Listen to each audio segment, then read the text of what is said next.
Growing up in Cameroon and later migrating to the US here in Maryland, where we have a huge Cameroonian community, I grew up with the belief that to make a lot of money, you had to do something really evil. There's this belief that the wealthy people, the successful people, belong to some kind of a secret occultic society, and that's the reason why they're able to make money.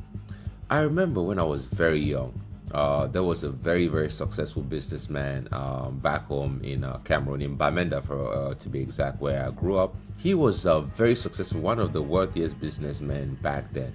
And there was all these rumors. There were a lot of rumors about him belonging to this secret society, him doing all these evil things. That's the way he was able to make money.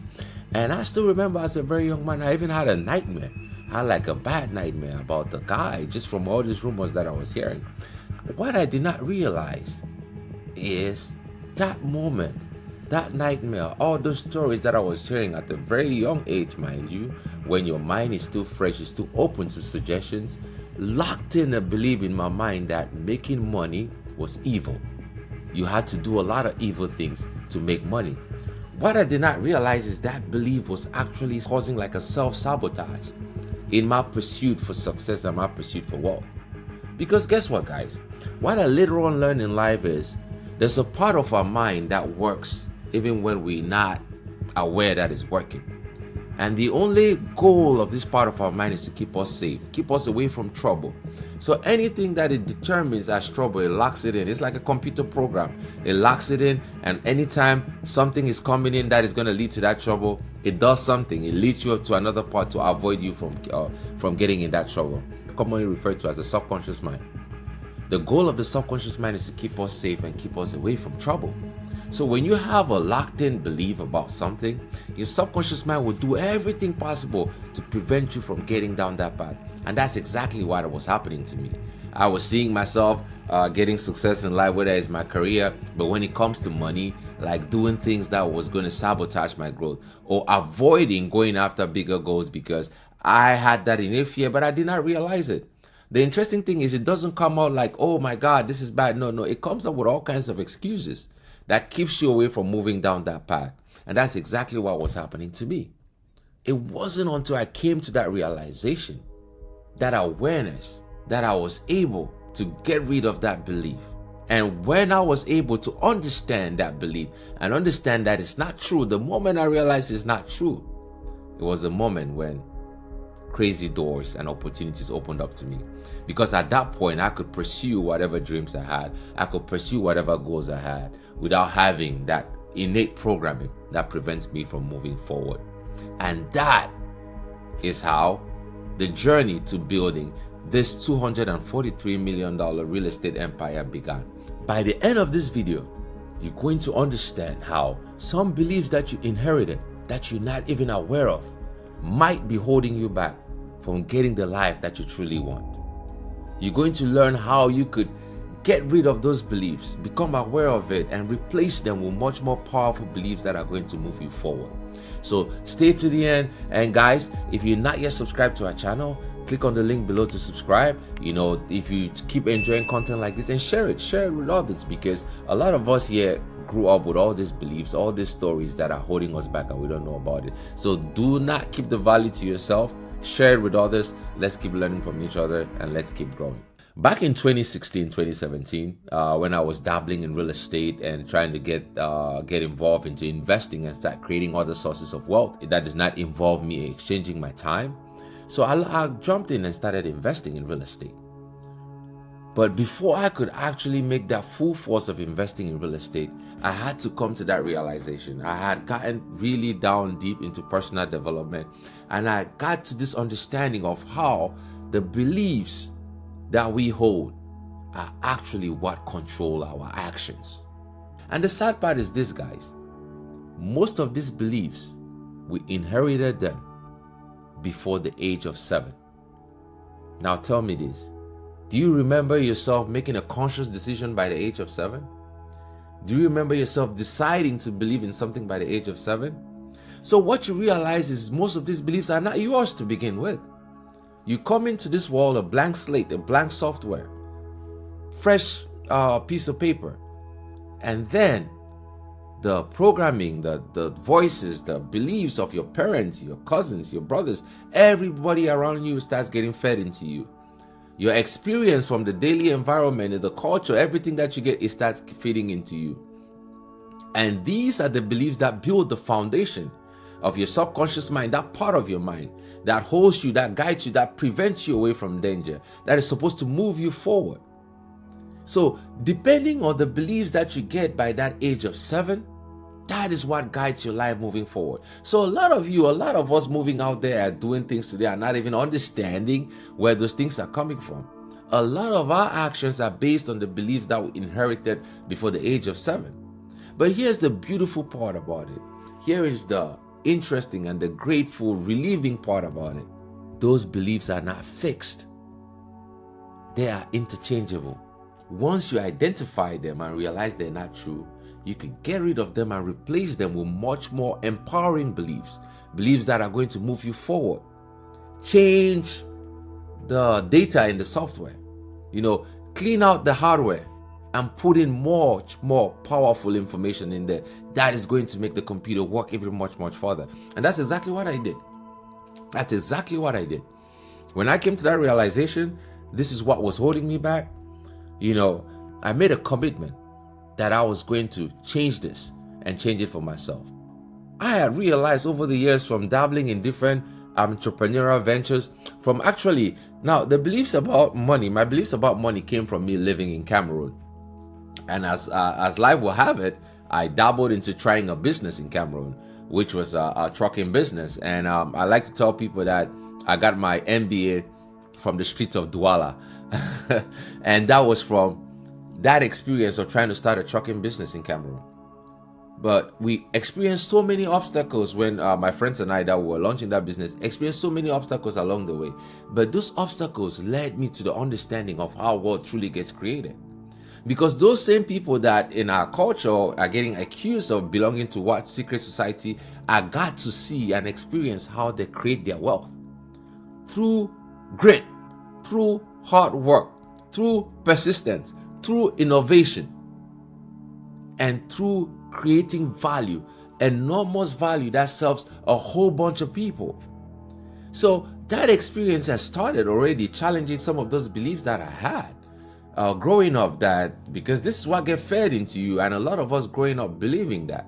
So that experience had already started changing that. So when I came to that knowledge of how these beliefs gets implanted in us by the age of 7, it all makes sense to me. Because what I already experienced on the ground, getting my MBA on the streets of Douala, exposed to me that wasn't true. The reality is different. It doesn't matter whatever secret code, whatever you believe in or whatever you belong to, if you do not create value, you are not going to make money. Money follows value. That is essentially what money was created, as a representation of value. The amount of wealth you create is a true representation of the amount of value that you've created. So if you want to make more money, create more value, it's that simple. It truly is that simple. But we overcomplicate it with everything else that is associated to it. And those were some of the beliefs that was holding us back. So I realized that I made a conscious decision and a commitment not to feed into that belief anymore. To adopt the new belief, which I just shared with you, that in order for me to make money, I have to create value. That's my new belief. That's what I believe by. Value creation leads to wealth. And I'm going to focus everything of my life in building value, identifying businesses or ventures that would allow me to create as much value to as many people as possible. Those are the foundational principles of the creation of Excite Capital. Because once I understood that, then the opportunity came, and Tenny, Dr. Oni, and I came to this realization that multifamily assets, it's a great way to build wealth, and a lot of people in our community, in our professional community, in our immigrant community, does not know that it exists. We saw an opportunity where we could create a significant amount of value to a bunch of people. At that point, with my belief system, my journey to have an impact would be to create value. It all made sense, and that was locked in. See, my subconscious mind at that point locked into it. Let's go. And it's helping me move forward. Let's go. And it's guiding me, it's showing me the right directions to go, the right people to talk to, and all of that. Let's go. the right courses to take, the right mentors to hire. Because at that point, I had exchanged a limiting belief for a more empowering belief. Here's the part that is really, really key. Your subconscious mind is so insidious. That part of your mind that locks in this belief is so insidious. The way it moves you, the way it prevents you from moving forward, and the way it feeds into information. One of the ways that information gets locked into that part of your mind is by exposure and repetition. The people you surround yourself with. I know you guys have heard this saying that you're an average of the 5 or 10 people that you hang around with. It's true. It's because of that. Because the more people you're around, that information gets fed into you, and that's what you start believing. And those are the things that you start doing. When you see other people doing the same thing, it locks in that belief in you that this is possible for you too. That's why you start doing it. That's the reason why. When I met Tenny and we started Excite Capital, I had that understanding, and I knew the dangers that I had from my culture, from my community that I had been around. So I intentionally did not tell anybody. Most of my family members did not know I was doing that business. Not because I am worried about my family or I'm concerned or I felt, it's because I knew that they had the same programming that I had. And their response would be to protect me out of love, to prevent me from getting myself into danger, because that's the programming they were working from. So to protect myself and this newfound plant, because I look at this as a plant. Think about like a beautiful seed that you just planted, and the first part of that seed just sprouts out of the soil. You gotta protect it before it grows into a strong tree with strong roots and stems. Else it's gonna get blown by the wind. So I had to protect that new blossoming plant by keeping to myself, focusing and just locking in with the few people that I saw that had the same belief system. Just locking in with guys like Tenny Tolofari, Dr. Julius Oni, all of the other amazing mentors that we met along the way. Just locked in that space and focusing until that tree, that plant grew up to a point where it had a strong enough stem and it had strong enough branches. And I felt comfortable sharing that, because at that point, I have a strong and solid foundation to stand on. I've implanted more powerful and empowering beliefs in my subconscious mind that can move me forward. I can deal with any kind of doubt, rejections, because my system is locked and I am moving forward. So this, I find, from mentoring others, from talking to others, is one of the most powerful things that people ignore. What belief systems do you have? Look at your decisions that you're making today, and it's going to reveal a lot about your belief systems. Do you find yourself always self-sabotaging, making excuses? One of the most powerful ways that your belief systems come about is by making excuses. All kinds of excuses when you're trying to go against something that your subconscious mind sees as danger. Start coming up with all excuses. Stop coming up with all excuses. Your fears are also a representation of your beliefs. Guys, I heard this from one of my mentors and it completely blew my mind. As human beings, we are born with just two fears: the fear of falling and the fear of loud noises. Every other fear is learned. I learned about this and I was like, let me see if this is true. So I learned about this before I had my last child, who was 5 years old, and my son. And I was observing him when he was born. Absolutely true. Loud noise, he startles. Right? When he wants to fall, he startles. Everything else, nothing. He will run against the wall. He'll run to fire. He will do this. He wants to do this. As a matter of fact, the other day, this is a funny story. The other day, he stuck his finger in my treadmill and he literally just peeled the top of his finger because he does not have that fear. Now he has it because he's gone through that experience. Then I started asking myself, all these fears I have, where did I learn them from? Are they moving me forward or are they holding me back? And I started pushing against some of those fears. You see, all these beliefs that we adopt, that we carry, it affects how we move on a daily basis. So do an inventory of your beliefs. That's where you start. Whatever journey that you want to go into, that is one place to start. When you see yourself making excuses, ask yourself where these excuses are coming from. Like one of my great mentors, Mr. Vusi Tembekwayo, he said something on that podcast that I hold today and that I tell a lot of people. Your excuses are valid, but you either get your excuses or you get progress. You don't get to have both. Those excuses that your subconscious mind comes up with, they're very valid. Yeah, I just work 8-hour shift. I'm tired. Yeah, that's a very valid excuse. But if you want progress, you're going to work the 8-hour shift and you're going to still do what needs to get done. It's just that simple. You have to fight against these excuses.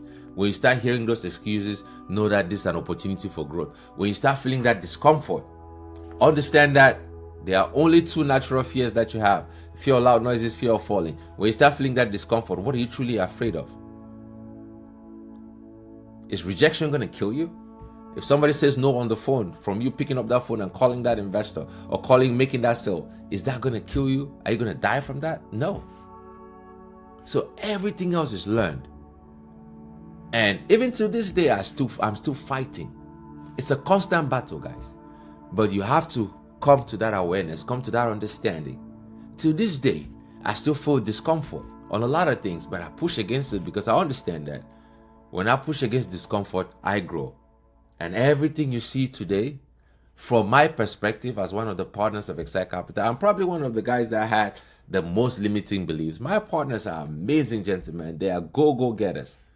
They go after everything. I'm really blessed to have them because I had to hide behind them. I had to surround myself with amazing people and see some of that energy that they bring. They are excellent communicators, excellent relationship builders, some things that I wasn't really strong at. But I've learned from them, we learn from each other, and we keep growing and we keep pushing against that discomfort and moving forward. So guys, your belief system will determine where you find yourself 10, 20 years from now. Wherever you are today, your belief system played a huge role into it. There's a reason why people from similar cultures tend to have similar fears and tend to have similar results in life. And people from other culture is different as well. There's a reason why you see wealthy families remain wealthy over time, or their kids become over successful. It's not just because they pass the money to it. One of the most powerful things that the wealthy pass over to the next generation are strong, empowering beliefs. So, do an inventory of your beliefs. Adopt empowering beliefs. Guess what? It's changeable, guys. The control is yours. So do the right thing. And one of the best ways to lock in a new belief is through repetition and action. So you understand that this is what works. You do more, and it locks in. And you have a new empowering belief that is going to push you forward, way forward. So, again, if you enjoyed this conversation, drop a comment. What beliefs are holding you back? Drop a comment below, ask questions, subscribe to the channel. We're going to keep sharing. Everything I'm sharing to you, everything Tenny, Dr. Oni, and I were sharing to you is based from our experience. The experience we gain from building a portfolio of real estate assets worth $243 million from zero real estate experience, zero connections, from doing it from our 9 to 5 to the point where we build a platform that was able to get us to exit at 9 to 5. So I hope you found this valuable. Again, subscribe to the channel. We look forward to continuing to bring this kind of value to you.